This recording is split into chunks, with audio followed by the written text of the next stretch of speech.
زندہ ہوں کیونکہ میں مر گیا۔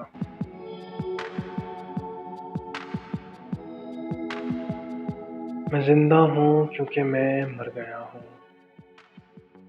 پچھلے کئی گھنٹوں سے آنکھیں بند کیے، چپ سادے اجلے سفید کپڑے پہنے، چارپائی پر تھا راستہ۔ معمول سے ہٹ کر میرے کوچے میں ہجوم تھا۔ سردار صاحب بھی، عباسی صاحب، بلکہ سارے صاحب بہت غمگین لگ رہے تھے۔ دوست بھی افسردہ تھے، وہ دوست جن کا قرض وقت پر ادا نہیں ہو سکا تو راہیں جدا کر گئے تھے، وہ آج بن بلائے چلے آئے تھے۔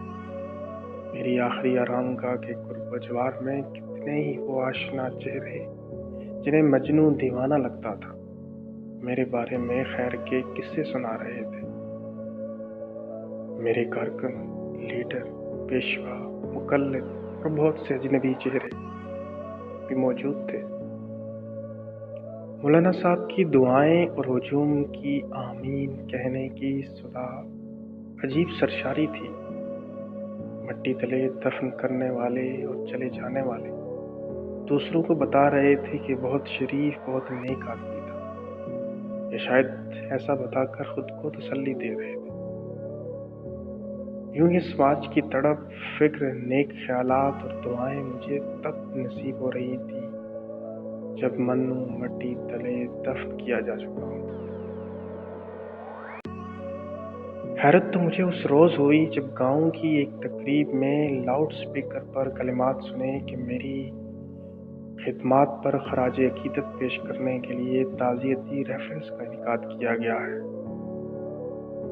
وہ گھنٹوں چلنے والا پروگرام میں سنتا گیا اور شرماتا گیا۔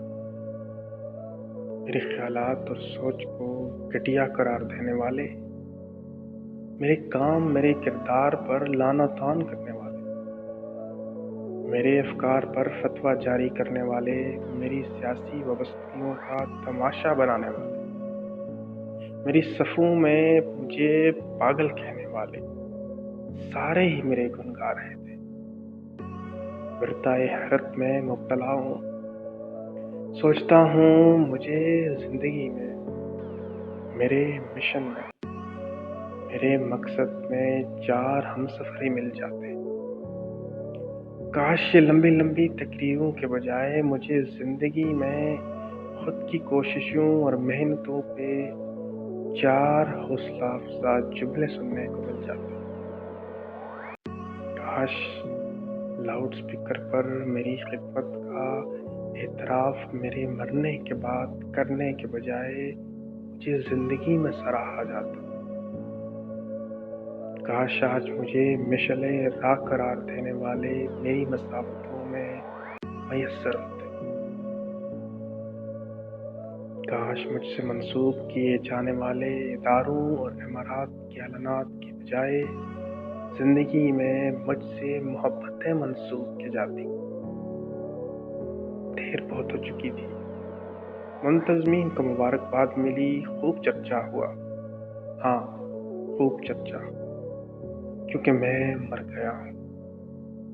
اب میری قدر و منزلت سماج محسوس کر رہا ہے، کیونکہ میں مر گیا ہوں۔